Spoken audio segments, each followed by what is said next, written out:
L'adolescence, c'est aussi l'époque des expériences, des phénomènes de rock. Ils se déguisent en vampires, ils fréquentent les cimetières, cultivent l'attirance pour l'obscurantisme moyenâgeux. La plupart des adeptes de cette mode musicale s'en tiennent au folklore, mais certains d'entre eux se laissent happer par ces cultes morbides jusqu'au satanisme. C'est un reportage d'Éric Quintin et d'Émeric Allardet.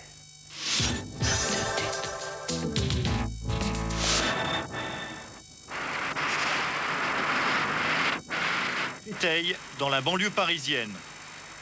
Michael, 21 ans, habite un appartement au cœur de cette cité. Jusque-là, rien ne le différencie des autres jeunes de son âge. Régisseur de théâtre, Michael vit chez la mère de sa petite amie. Mais cet intérieur est très éloigné de son univers et de ses goûts. Tu vis ici, Michael? Ouais, enfin, plus ou moins, parce que je suis pas chez moi. Donc, je suis hébergé. Moi, j'ai juste mon petit chez moi qui se trouve dans une chambre au fond. Voilà mon chez moi. C'est mon chez moi, voilà, c'est mon univers. On voit Dracula, on voit des fées ou des anges ou des démons, des choses un peu insolites en fait dans l'univers du macabre, on peut dire, parce que je suis quand même dans un univers assez macabre. Là, par exemple, on voit une femme morte étendue dans l'eau, bah, c'est un contexte, bah, ça me plaît. Ça, bah, c'est un genre de petit cercueil avec la mort, donc ici. Et puis ici, une petite tête de diablotin, on va dire. Michael collectionne les posters et accessoires inspirés par la mort et ses symboles. C'est dans cette atmosphère qu'il puise son inspiration pour sculpter et dessiner. Son dessin, c'est un château où combattent les forces du bien et du mal. Michael n'est pas seul à partager cet univers. C'est aujourd'hui la référence de nombreux jeunes. On les appelle les gothiques. Le gothique, pour moi, c'est en premier lieu l'esthétique. L'esthétique sur les vêtements, les châteaux, l'ambiance qu'il y a justement autour de tout ça. La fascination donc, pour le macabre, la mort, la tristesse, la peur, l'envie, le désir, la torture, tous ces trucs-là. Et puis, en ensemble général, après, la musique. Il va y avoir des trucs qui vont être un peu bizarres en fond musical. Il va y avoir des cris comme par exemple comme si c'était une femme qui s'est fait violer ou qui vient de se faire tuer, agresser ou qui s'est pris un coup de hache à travers la tête. Et je trouve ça excitant en fait d'entendre ces cris. J'aimerais pas, par exemple, aller dans la rue, aller tuer quelqu'un, un coup de hache, puis d'entendre quelqu'un crier. J'aimerais pas. Mais dans le contexte de la musique, dans mon esprit, j'aime ça. Voilà, c'est plus le deuil, là.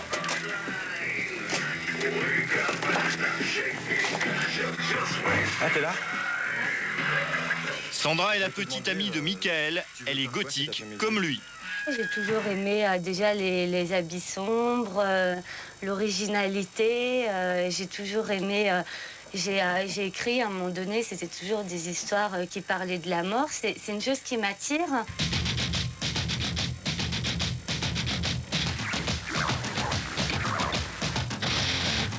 T-shirt noir, pantalon noir, bracelet clouté, bague macabre, Michael s'habille et se maquille pour aller au concert.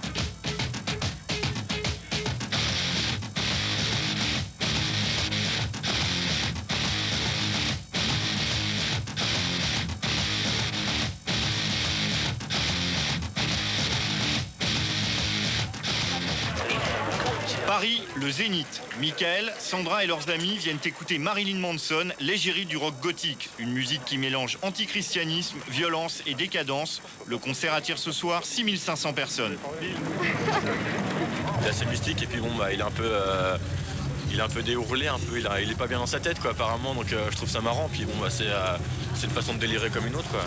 Le côté antichrist et tout, ça te branche bien ça? Pas forcément antichrist, mais bon, il a pas non plus des idées pour le Christ, donc ça me branche un petit peu quand même, ouais. À 29 ans, Manson entretient une légende sulfureuse. Sur scène, il se taillade le torse, brûle des bibles et ridiculise l'image de Dieu à grands coups de provocation.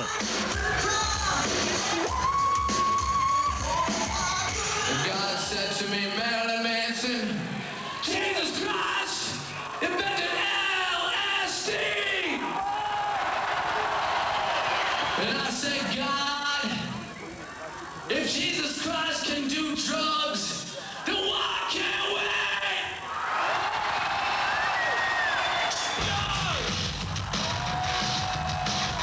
Depuis son album baptisé Antichrist Superstar, Marilyn Manson est devenu un véritable phénomène de mode. Il attire des centaines de milliers de jeunes vers le mouvement gothique.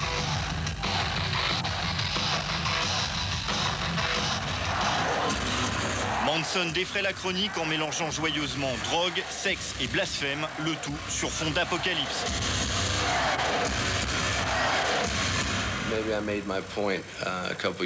Il y a 2 ans, avec Antichrist Superstar, j'ai cristallisé toute la tension que génère la fin du millénaire. En particulier le désir de l'homme de s'autodétruire et de créer sa propre apocalypse. C'est un phénomène que j'ai d'abord dénoncé puis disséqué pour finalement me l'approprier et en devenir l'incarnation. Et je n'en ai pas encore terminé avec ça. Aujourd'hui, avec Saddam Hussein, je suis le seul ennemi de l'Amérique.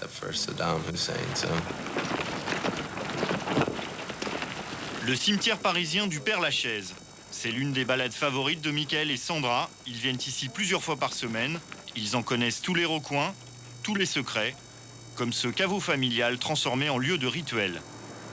C'est une ancienne chapelle satanique. Là, elle a été condamnée. Ils ont mis du béton, des parpaings, ils ont mis des grilles tout autour. Parce que anciennement, quand elle était ouverte, il y a des gens qui sont amusés à rentrer dedans, à faire des inscriptions à l'intérieur, inscriptions dites sataniques. Donc on peut les voir à ce niveau-là quand on grimpe. Il y a un pentacle, ici il y a une petite table et avant ils s'amusaient à faire des sacrifices animaliers dedans, à faire des fausses cérémonies et puis du coup ils ont cassé les carreaux, ils ont tout cassé et puis du coup ils ont été obligés de fermer parce que ça devenait complètement stupide. Mickaël ne cautionne pas ces excès. Pour les adeptes du gothique, c'est l'ambiance et l'architecture qui font des cimetières des lieux de prédilection. Mickaël et Sandra nous font découvrir l'un de leurs endroits préférés. Les routes pavées, ça fait comme des voies gallo-romaines, admettons. Le fait de voir la vue d'en haut, c'est comme si on était sur un prestige, on était dans un château, on a toute la vue, c'est notre domaine. C'est comme si c'était notre petit parc naturel à nous, en fait. On se retrouve dans nos éléments, en fait. Oui, voilà. C'est un peu le genre d'endroit en fait où on aimerait vivre en fait, parce que à la limite, moi personnellement, je préfère être dans le cimetière que être à Créteil, dans la ville et de voir des bâtiments partout, quoi. À la limite, je préfère voir des tombes, surtout qu'elles sont belles, donc. Mickaël continue seul sa balade. Il fait le tour des tombes où il peut rencontrer des gothiques. Pour sa tribu, le Père-Lachaise est aussi un lieu de rendez-vous. Ça va? Ouais, ça va toi? Ouais. C'est quoi que tu lis? Anne Rice. Anne Rice. Ah, le lien maléfique. Ça me dit quelque chose, ça. C'est sympa. Ouais. Bon, ça parle de plusieurs générations de sorcières. Mais le rendez-vous favori des gothiques, ce sont les soirées. Faire partie du mouvement, c'est participer à ces dizaines de fêtes payantes données tous les mois. Nous sommes dans une cave du 17e arrondissement de Paris. Mato, 26 ans, travaille dans l'informatique. Des soirées gothiques, il en organise depuis 8 ans. Pour lui, ces fêtes s'inscrivent d'abord dans un mouvement culturel. Originellement, il y a dans le mouvement gothique un flux de culture très important, puisque déjà, ça vient justement d'une littérature gothique, une architecture gothique. Quand j'ai trouvé cette salle, justement, je cherchais quelque chose qui puisse correspondre à l'esprit, effectivement, à l'esprit gothique. C'est une cave voûtée du XVIIe siècle, qui a un plafond assez élevé. Ce soir, ils sont 400. Ici, on soigne son apparence et chacun s'attribue un rôle. Elles ne sont jamais consentantes, mais elles prennent du plaisir finalement. C'est un trip, ça n'a rien de sérieux. C'est en fait un atout dans le look.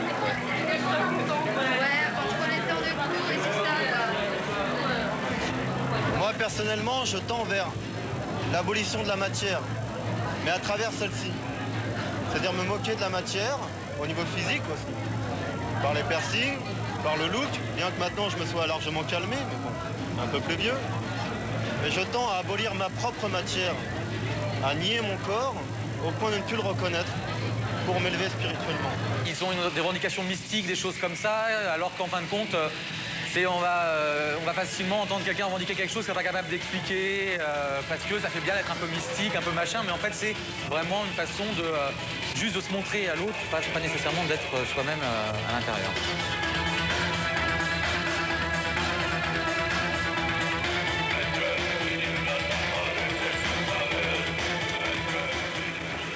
Quartier des Halles. Le Groove est la seule boutique gothique de Paris. Nous retrouvons Michael venu y faire ses emplettes.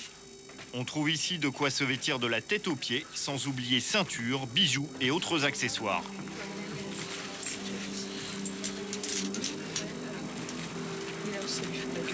J'aime bien les hauts en velours, du style... voilà, bon, on a le truc typique de soirée gothique, c'est bon, genre la chemise à jabot, soit en velours ou en tissu normal, quoi. Voilà, donc... Ça se porte tous les jours, ça? Moi, j'aimerais bien porter tous les jours, mais malheureusement, c'est le problème, c'est qu'on ne peut pas se permettre d'aller au travail avec une chemise à jabot, quoi. Ce magasin est tenu par Christophe Babikoff. Arrivé d'Allemagne où le mouvement gothique prospère, il a ouvert sa boutique il y a 5 ans.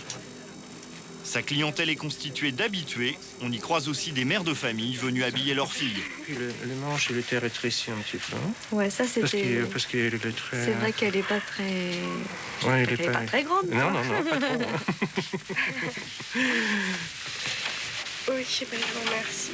Je vends jeune, entre 15, 25, 30 ans, voilà. On a vu qu'il y avait des mères de famille qui venaient avec leur fils. Ça arrive souvent. Ça arrive souvent, oui, ça arrive souvent. Ça veut dire que les parents, ils en ont en principe pris en compte ça. Les clients qui vont venir ici, ils vont pas chercher l'article de sport, alors ça c'est clair. C'est pas un magasin de techno, donc ils vont être attirés soit par la marchandise, soit par l'esprit de la marchandise, soit l'esprit de tout ce qui se passe, en tout cas autour de cette marchandise-là.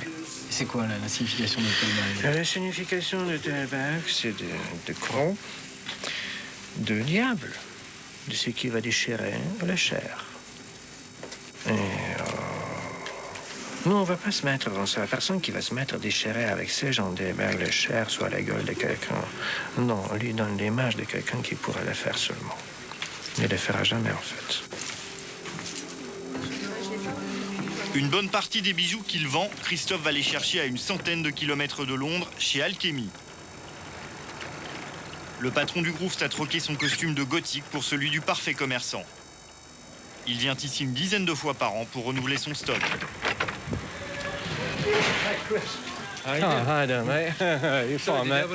Geoff est un ancien punk passé au mouvement gothique, une reconversion réussie sans état d'âme.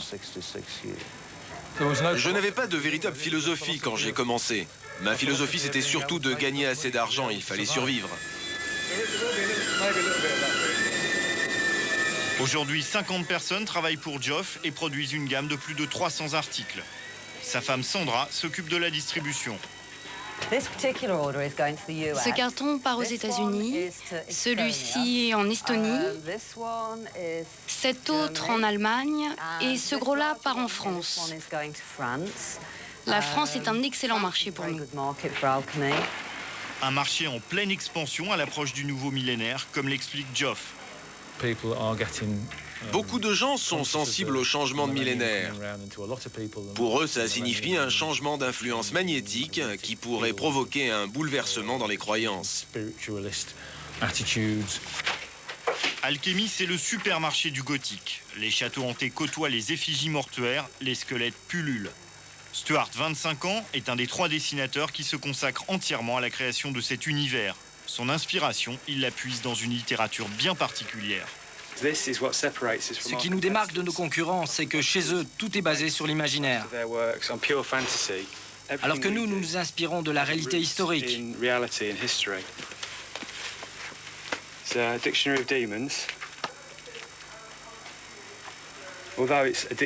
Voilà un dictionnaire des démons, qui est en fait un dictionnaire des mythologies et des croyances religieuses.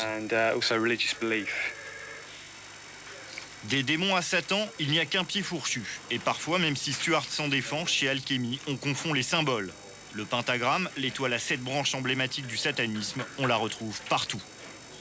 Si on considère qu'ici, c'est l'esprit, le feu, l'air l'eau et la terre, dans cette collation, le retour d'esprit est vers là-bas. Et nous, on a le phénomène démoniaque.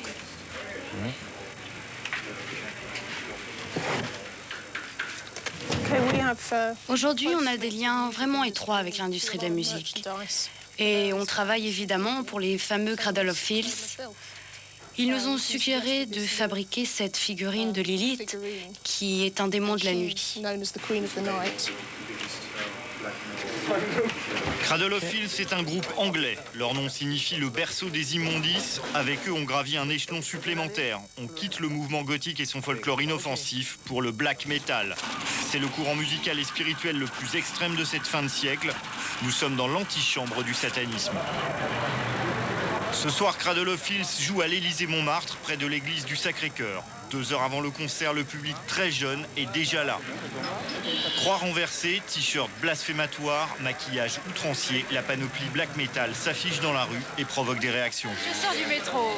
Et alors je m'étonne de voir ces jeunes habillés en noir. Et il paraît qu'il y a un concert. Que ce concert chante contre le Christ, les religions. Voilà. Oh, comme c'est triste. Oh non, comme c'est joyeux au contraire. C'est joyeux. Ah oui. C'est se battre contre la... Moi j'ai vu la merde les mensonges divulgués par l'Église. Par la religion, oui, tout à fait. Pourquoi, je sais pas, on veut pas ressembler à tout le monde. On n'est pas issus du même moule, quoi. On n'est pas des clones, quoi. Alors là, c'est quoi? Qu'est-ce que vous avez adopté? On aime le black metal, on s'habille en noir. On aime s'habiller en blanc avec un bonnet. On aime Satan. On est contre tout ce qui est chrétienté, ce genre de choses, n'est-ce pas, Ludo? Alors, Satan, c'est l'anti-chrétienté. Exactement.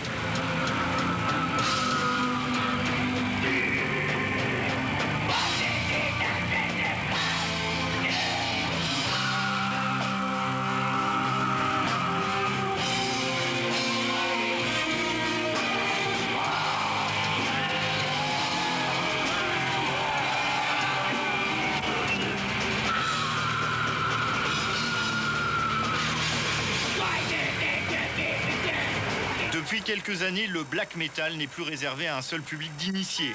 On en trouve dans tous les grands magasins de disques. Ici, un rayon entier est consacré au black metal. Certaines pochettes poussent très loin dans la provocation, notamment celle de Cradle of Filth. À l'intérieur, il y a des photos, je dirais, malsaines.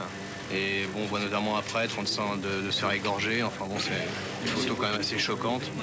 Je pense que le black metal, en effet, c'est quand même très basé sur le satanisme. Ça impressionne probablement les jeunes et c'est vrai que bon, ils se laissent un petit peu, je dirais, manipuler par ce genre de groupe. La vente de ces disques est bien sûr légale et peu importe l'image et le message, ce qui compte, c'est le business. Si on ne vend pas les disques en magasin, il faut quand même savoir que les fans, les mordus de ce style de musique peuvent se les procurer autrement. Donc bon, on est obligé de répondre quand même à une attente commerciale. Christophe Bourseillet est journaliste et écrivain. Sa spécialité, l'analyse des courants politiques et religieux extrêmes. Le black metal, il sait en décrypter les symboles. Ce qui est pas intéressant, c'est de voir des signes vraiment... Ça, c'est... Non, mais on voit pas trop les signes sur les pochettes. Hein. C'est quand même toujours un peu... Ça dépend. Je suis en train de prendre tous les disques qui possèdent des signes satanistes explicites, des symboles sataniques explicites. Vous voyez, 666, le chiffre de la bête. Le signe de Satan, toujours ce fameux Satan, cette étoile inversée dans laquelle on met le visage de Satan. Je trouve 6 disques, et je n'ai fait que fouiller pendant quelques secondes, 6 disques dans lesquels on voit très explicitement des signes de reconnaissance de sociétés secrètes satanistes. Donc ça, effectivement, c'est quand même très révélateur. Oui, on peut appeler ça un phénomène de société, absolument. Phénomène de société qui a de très nombreux facteurs, la montée des extrêmes, on pourrait faire la liste de tous ces facteurs, la montée des extrêmes, la crise, également l'approche de l'an 2000. Il y a ce phénomène de l'an 1999 qui, dans l'imaginaire sataniste, est le 666 à l'envers, donc qui génère une espèce de retour de flamme. Vonas, un petit village près de Lyon. C'est ici que s'est installé Adiposer, l'un des principaux distributeurs et producteurs français de black metal. Ça, ouais, c'est bon. Oui, Adiposer. L'essentiel des ventes de disques se fait par correspondance. 2000 CD exclusivement black sont ici disponibles. Vincent est chargé des relations avec les musiciens. C'est aussi lui qui choisit les groupes qui vont entrer au catalogue. Chaque jour, il reçoit plusieurs maquettes de disques accompagnées d'une lettre de motivation. Alors attention, ça va faire du bruit.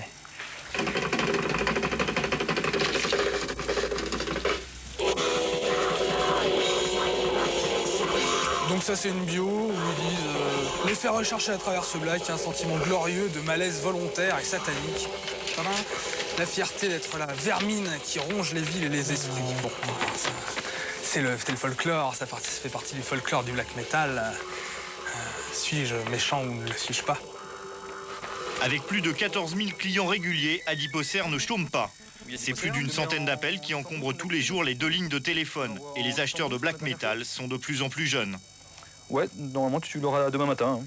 Les plus jeunes ont 12-13 ans. Hein. Il y en a un jour, je lui ai demandé, mais t'as quel âge mon petit lapin? Il avait 12 ans. Il y a toutes les professions, aussi bien il y a des médecins, il y a des entrepreneurs, il y a des ouvriers, il y a un cordonnier. C'est la réincarnation de Jack l'Éventreur, méfiez-vous. Le fondateur de cette société, c'est Christian. Après avoir dirigé un fanzine et fait de la radio, il crée Adiposer en 1992. Il emploie aujourd'hui 6 personnes. Il vend des disques et des t-shirts. Le plus provoquant, ça doit être celui-là, sur lequel on a eu quelques retours de parents. Voilà pourquoi. Bon, il s'appelle Fuck Me Jesus. Donc effectivement, les catholiques, puristes, ça leur plaît pas trop, quoi. Bon, Moi, ça m'emmerde un peu, parce que bon, j'ai des convictions religieuses qui sont pas vraiment comme ça. Moi, je me rapprocherais peut-être plus du bouddhisme et du celtisme, on va dire, plutôt que du satanisme que j'étais il y a des années. Et comme je te disais tout à l'heure, on évolue au fur et à mesure du temps. Mais bon, d'un autre côté, moi, quand j'avais 18 ans, j'aimais bien porter des trucs comme ça. Disques ou t-shirts, chaque commande se monte en moyenne à 300 francs. En un an, Adiposer a gagné 4000 nouveaux clients. La bible de cette société, c'est ce catalogue dans lequel tous les produits Adiposer sont répertoriés. On y trouve une dizaine de groupes français. Marseille, le 30 janvier 1999. Le sud-est de la France est le fief de nombreux groupes de black metal. La majorité des ventes de disques et des concerts se fait dans cette région. Nous retrouvons Vincent d'Adiposer qui se rend à un festival de black metal. On va pas déranger le voisinage, hein. Pas grand monde. Vincent est aussi musicien. Avec son groupe, il joue ce soir dans cette salle de spectacle perdue en pleine nature. D'autres groupes français sont attendus. Vincent nous a autorisé à le suivre, mais notre caméra est loin d'être la bienvenue. Le black metal entend rester un mouvement underground, quasi clandestin. Tout, c'est comme ça, c'est un mouvement, bon bah voilà, c'est underground à l'origine, ça doit le rester, c'est tout. Enfin, je sais pas, à quoi ça vous apporte de faire passer ça à la télé, quoi, je sais pas. On va gagner de l'argent. Je sais pas, vous êtes pas là comme des niais, on va faire reportage, bah je sais pas, vous avez bien un but, c'est quoi? C'est quoi votre but de... Enfin, je sais pas, qui c'est qui fait le reportage? C'est toi qui poses des questions? De faire Non mais attends... un sujet... Pourquoi? Non mais je vois pas passer aussi agressif là-dessus. Tu fais partir. Ferme ta gueule, d'accord? Il vaut mieux partir, ça va mal se passer. Il est 23 h, une centaine de jeunes piétinent maintenant devant la salle. Nous avons finalement obtenu le droit de filmer une partie du concert. Vincent joue ce soir, il fait dans la sobriété. À 27 ans, il commence à se lasser des références à Satan et des attitudes guerrières. Mais la relève est assurée. Dans les loges, le groupe Lord se prépare. Il continue de sacrifier au rituel de la scène black. Pour ces musiciens de Lille, les symboles font partie du spectacle et correspondent à des convictions profondes. Il y a des morceaux assez guerriers, toujours en relation avec le satanisme aussi. C'est très sombre en fait. Les thèmes principaux, ouais, c'est la mort, la destruction, la guerre. C'est pas nous en fait. Tu vois, on est sur scène, on est d'autres personnes. Quand je suis au travail, je suis black metal, mais je peux pas l'exprimer comme ça. La croix renversée, en fait, c'est le symbole anti-chrétien. Nous, on est plus ou moins anti-chrétiens, mais il y a différents niveaux d'être anti-chrétien. Il y a ceux qui sont juste comme ça, et puis il y a vraiment ceux qui passent à l'acte. On n'a pas le temps de chercher la batterie.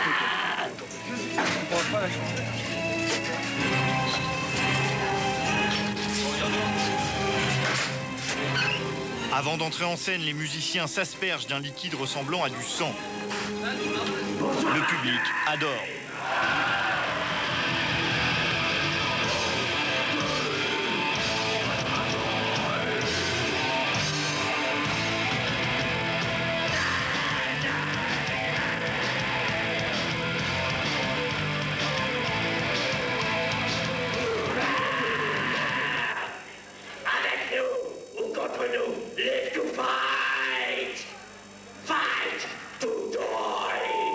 changer le monde, il faudrait tout détruire, tout brûler, recommencer à zéro. C'est sûr qu'il y a pas mal de choses à détruire. Il y a une longue liste en fait. Il y a plein de parasites à éliminer, quoi, mais c'est une façon de parler, hein, je le ferai pas. On n'est pas le genre à faire des attentats. Ces messages, on les retrouve comme un leitmotiv chez presque tous les groupes de black metal. Michael appartient à ce mouvement, bien que patron d'un label, il reconnaît que la propagation d'un tel folklore n'est pas sans danger. Ça peut être un mélange explosif sur des adolescents influençables. C'est une musique à ne pas mettre en toutes les mains parce que c'est une musique qui propage une image forte. Et cette image, elle est très mal comprise par les plus jeunes et les plus influençables qui font avec leur peu de culture et leur peu d'expérience, des mauvaises assimilations. Si certains fans évaluent les risques, d'autres peuvent prendre les paroles au pied de la lettre. Il y en a qui le vivent à 100%, quoi, qui font des rituels, qui font des trucs comme ça, quoi. À partir du moment où tu vis cette mentalité, bah tu tombes dedans et t'en sors plus, quoi. C'est comme ça, c'est une idéologie, quoi. C'est une drogue, carrément, c'est une drogue. Ouais. Pour moi, cette musique, c'est une drogue, ça te prend, ça reste en toi et je sais pas, c'est le sommet, c'est vraiment le sommet. Cette fascination est parfois dangereuse. Ces dernières années, des adeptes de Satan ont occupé la rubrique faits divers. Nombreux cimetières profanés dans toute la France, meurtre d'un prêtre en Alsace, suicide. Les auteurs étaient des jeunes particulièrement influençables ayant perdu tout repère. Chez tous ces adeptes, la police retrouvera des disques de black metal. Toulouse. Evelyne a perdu son fils il y a 5 ans. Stéphane s'est jeté d'un pont. Après le drame, Evelyne a découvert qu'il était un adepte du satanisme. À l'époque, la presse parle d'un accident. Aujourd'hui, Evelyne affirme qu'il s'est suicidé au nom de Satan. Pour la première fois, elle témoigne. Il aimait la musique, que moi je n'aimais pas. Et c'est vrai qu'il prenait une attitude assez bizarre. Hein. Voilà. Et donc le docteur avait dit que c'était une crise d'adolescence. Mais c'est vrai qu'il avait changé, donc il s'est progressivement habillé tout en noir. Il a fait du piercing à l'oreille, donc il portait 2 boucles, dont une représentait un démon et derrière c'était un pentacle. Après la mort de Stéphane, Evelyne a trouvé de l'aide auprès de Claudine, membre de l'une des principales associations de lutte contre les sectes. Aujourd'hui, Claudine rend visite à Evelyne. Les 2 femmes sont devenues amies.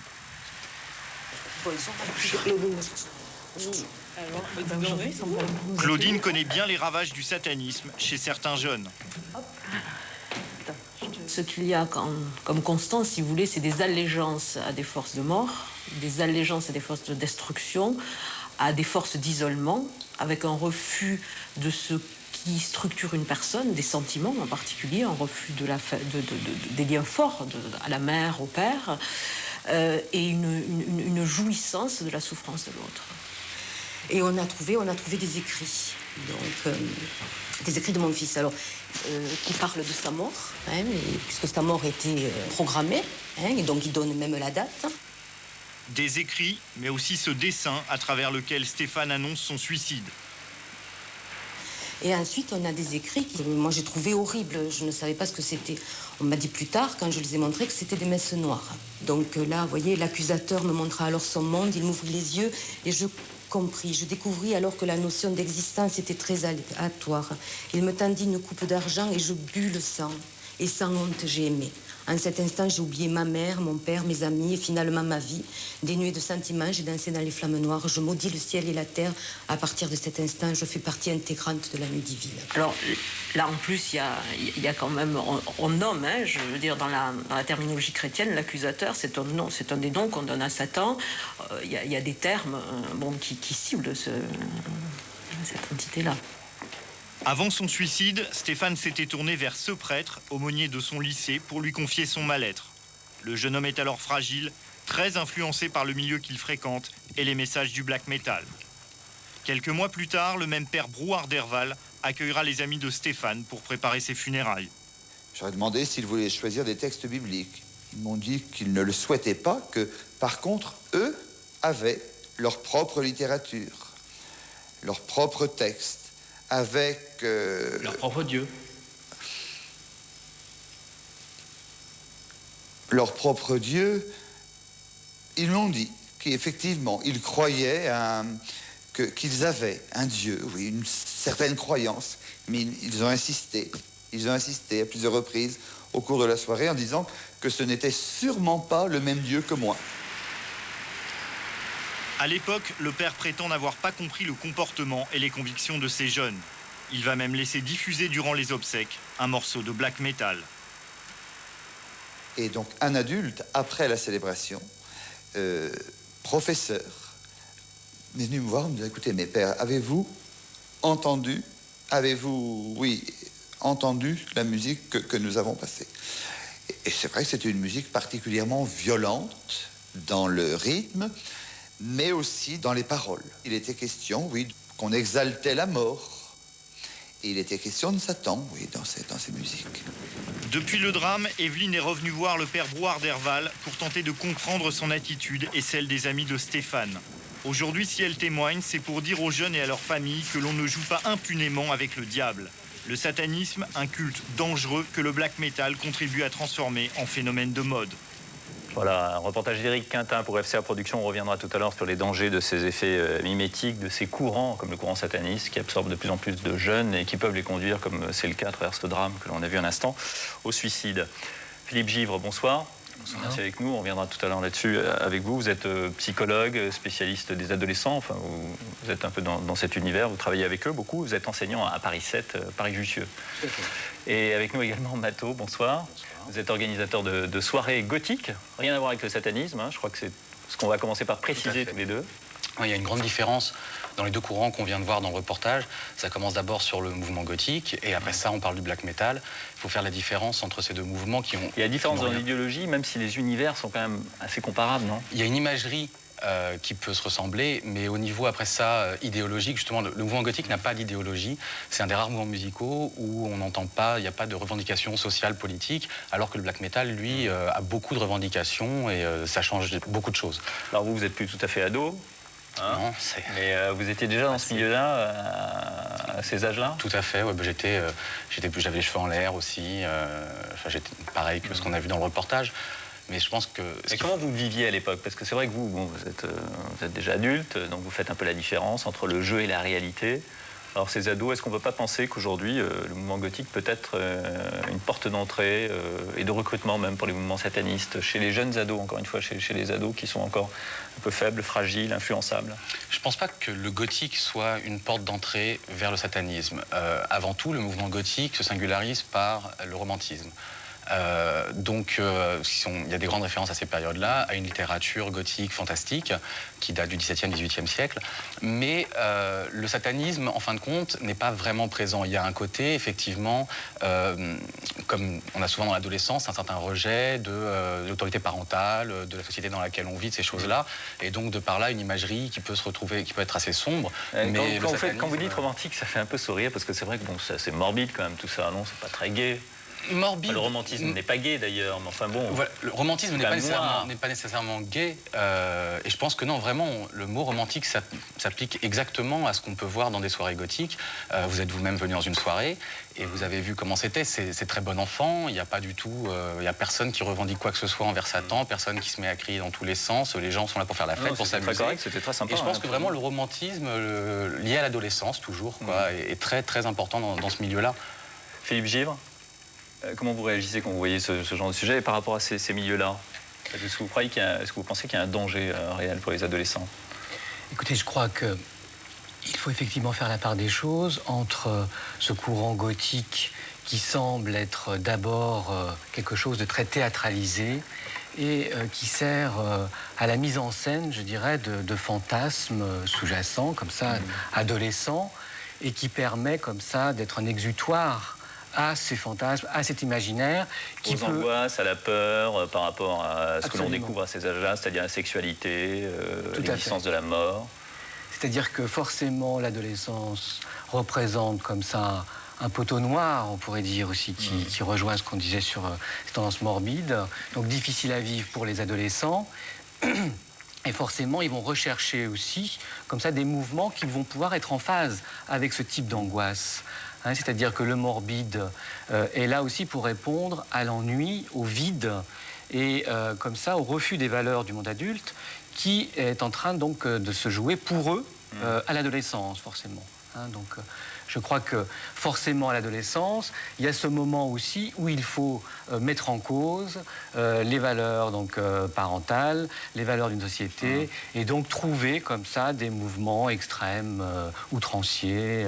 Oui, mais enfin, bon, il y a aussi parfois des limites quand même. Quand on voit le concert de Marilyn Manson, j'ai parlé à Dieu, Dieu m'a dit, j'ai inventé le LSD. Attention, il faut voir encore une chose, dans le reportage, ils disent que Marilyn Manson représente le mouvement gothique. Je pense que les gothiques qui regarderont le reportage... Non, on n'a pas dit ça. On a dit que ce jeune adepte du mouvement gothique, ou en tout cas... Ils disent que le représentatif actuellement du mouvement gothique était Marilyn Manson. Or, Marilyn Manson est beaucoup plus proche de groupes comme Alice Cooper ou Kiss, ou donc des groupes de hard rock, que vraiment de ce qui est historiquement la musique gothique. Maintenant, il y a effectivement beaucoup de gothiques qui viennent écouter du Marilyn Manson, mais comme beaucoup de gothiques écoutent du Mozart, et c'est pas pour ça que Mozart est gothique. Marilyn Manson, qu'est-ce que vous pensez, vous, de cette idéologie qui est véhiculée à travers cet individu?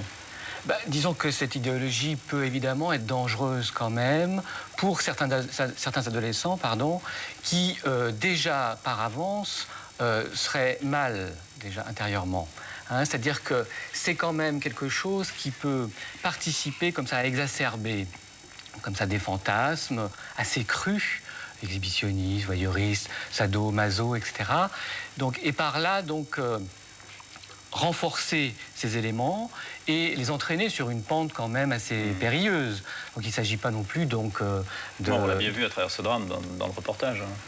Oui, alors en précisant quand même qu'il ne suffit pas comme ça donc de stigmatiser par exemple ces courants, même si encore une fois je crois que vous avez raison de différencier ce qui est de l'ordre du gothique et du black metal, puisque je ne crois pas que ça suffise à expliciter comme ça un suicide d'adolescent. On ne peut pas l'imputer à une musique ou quelque chose comme ça. Non, juste pour mettre les choses... C'est quand même un milieu un milieu qui peut favoriser chez un adolescent fragile le passage à l'acte. Au contraire, ça va lui faire extérioriser ses craintes en grande partie, et je pense que ça a plus des vertus. Non, mais c'est vrai, je pense que ça a plus des vertus. En fin de compte, on va vérifier auprès du psychologue. Qu'est-ce que vous en pensez? Je crois que dans la majeure partie, effectivement, des courants musicaux, la musique et les mises en scène, les looks qui accompagnent finalement ces courants, ont une vertu cathartique. Et donc, il ne s'agit pas donc de diaboliser donc ces courants musicaux.